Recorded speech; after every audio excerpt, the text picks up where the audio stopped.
miền đây thực tế và để xem một người ai còn tay miền đây nó nói miền tiện nó tiện nổ tiện nó là tiện nó không nên tích chứ đó mình chỉ tràn về đi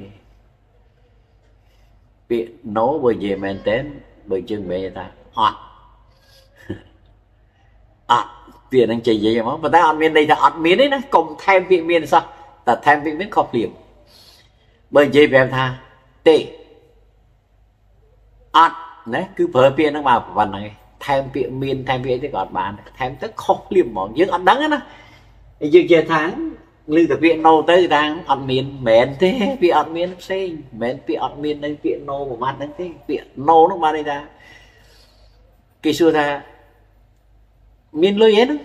anh miên lưới hết vì sao lại nổ nấu nước qua đây là ọt nhớ đó chăng anh ấy cứ viện nổ này tại ở miền đây là ọt miên cứ ọt bà này mình ai vô viện đừng thời ọt miên bà này dạ ok chăng dừng mưa vì lùm nôm đi ca sĩประยุกต์ខ្មែរបដិសេធហើយនឹងប្រយុទ្ធអង់គ្លេសបដិសេធដូចគ្នាមែនអត់ឥឡូវយើងកុំគិតរឿងប្រមូលខាងលើកុំអាគិតយើងនិយាយមកតើបើនិយាយទៅជាអង់គ្លេសវិញបកប្រែថាម៉េចកន្លែងហ្នឹងណាហើយបើមិនជឿតែស្អីតាមពាក្យខ្មែរហ្នឹងបើមិនបានយល់ថារបៀបទៅសេជាអង់គ្លេសមិនថាទៅសេខ្មែរឲ្យត្រូវមកតែអង់គ្លេសត្រូវហើយណាឥឡូវចាំមើលទាំងអស់គ្នាណាឥឡូវចាំមើលលោកគ្រូថាទី1នេះកូនឆ្លើយថាទេនេះកូនឆ្លើយថាទេយើងសេចូលទេនៅក្នុងភាសាអង់គ្លេសដើមមកបដិសេធមុនផងណា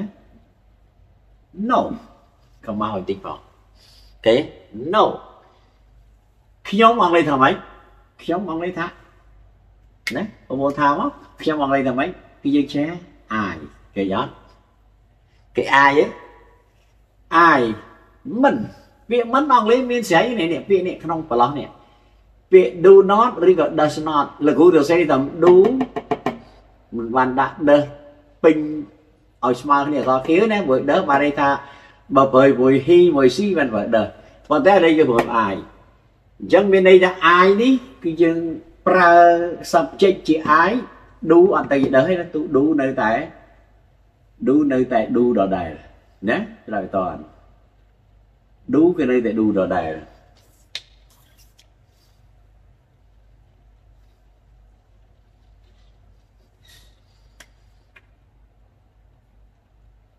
ឌូនៅតែឌូដដែលប៉ុន្តែឌូនេះមិនមែនមានន័យថាធ្វើណាអុកស៊ីហ្យាប្រែទៅតាមទម្រង់នៃការប្រើ